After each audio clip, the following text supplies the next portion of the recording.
Hi everybody, welcome to Truckin' Tunes Tuesday. The late 60s was a really great time for a couple of songwriters who teamed up on some incredible songs, Billy Sherrill and Glenn Sutton. They wrote Almost Persuaded. It was their first big hit. It came out in 1966. It went to #1, and it was a million seller for David Houston. And by the way, at last count, Almost Persuaded has been recorded 87 times. It's been covered 87 times, which is a big number in that sort of thing. One of my favorite artists of all time, Tammy Wynette, I Don't Want to Play House, Your Good Girl's Gonna Go Bad. Those are a couple of songs that she was very famous for back in the late 60s as well, written by Billy Sherrill, Glenn Sutton. So when those two guys team up to write a trucking song, it's going to be pretty good and pretty accurate. Well, there's one little thing about that we'll get to. So now let's switch gears and talk about Barbara Mandrell. Most folks know a little bit of her history, multi-talented musician.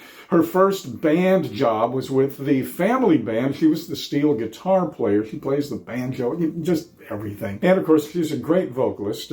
Had her sisters with her, the Mandrell sisters. But in 1966, Barbara had her first recording. It went absolutely nowhere. It was called Queen for a Day. But by the time 1971 came around, she was doing a little bit better and getting kind of close to the top 10. But interestingly enough, it was the trucking song written by Billy Sherrill and Glenn Sutton that was the first song that Barbara Mandrell had in the top 10. Barbara Mandrell, through the years, especially more so in the 80s than in the 70s, she really came to full blossom, I guess you might say.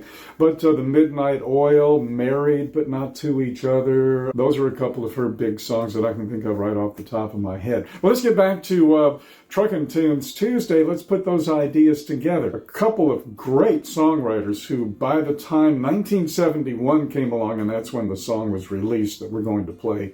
By the time 1971 came along, Sherrill and Sutton were established top-level Nashville writers. Barbara Mandrell was really on the cusp of breaking into the top 10, and then Tonight My Baby's Coming Home happens, and it made it at number 10 on the country music charts. Now, I said there was a little something about that song that okay, it was the 70s again, right? I say that quite a bit. And as Homer Simpson would say, it's funny because it's true. The opening line of the song is, last night he called from Dallas. He was having a beer at the Crystal Palace. And a couple of lines later in the song, you realize, oh, he's driving an 18-wheeler. Well, actually a 14-wheeler. There was some talk about that in the day, that the song was incorrect, because it was only 14 wheels and not 18.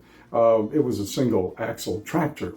I would imagine that the guys would probably go back and write that 18 instead of 14, if hindsight is always 20/20. But at any rate, the song is really a cool song. It really kind of tells the tale. So let's get back to the ladies. Let's get back to Barbara Mandrell and Tonight My Baby's Coming Home.